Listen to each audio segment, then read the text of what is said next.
आयोगाने मतदान यादीमध्ये हेराफेरी केलेली आहे.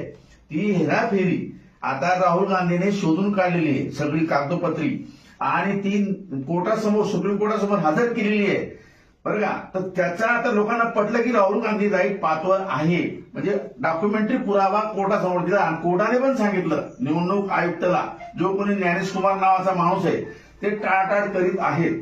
पण चूक कशी याच्यामध्ये की याच्यामध्ये एका माणसाला 50 मुलं दाखवले आणि निवडणुकीत यादीमध्ये नाव लिहिलं. आणि तो माणूस म्हणतो मला 50 मुलं नाही, 2च मुलं आहेत. एका घरामध्ये त्यांनी 60 लोक दाखवले, एकच झोपडी एवढी. ते पण खोटं आहे. बाकी ठिकाणी घराचा पत्ता 0 म्हणजे काय, राहतो पृथ्वीवर आणि पत्ता अवकाशात, वरती आकाशात. अशा प्रकारे सगळी हेराफेरी झालेली आहे. आणि म्हणून राहुल गांधीचं जे आंदोलन आहे अण्णासाहेब, ते खूप चांगलं आहे. तर आमची अशी अपेक्षा, लोक काय म्हणतात की अण्णाने त्यावेळेला कसं काय समजा साथ दिली बुवा या लोकांना, RSS वाल्यांना, अरविंद केजरीवाल यांना. तर यावेळेला सुद्धा अण्णांनी साथ दिली पाहिजे. अण्णांचा मुख्य हेतू काय, लोकशाही वाचवणे. तर मग हा काँग्रेसवाला आहे का भाजपाला आहे का सेनेवाला आहे, हा आपण फरक करायचा नाही, बरोबर ना. तर आमची अशी विनंती आहे.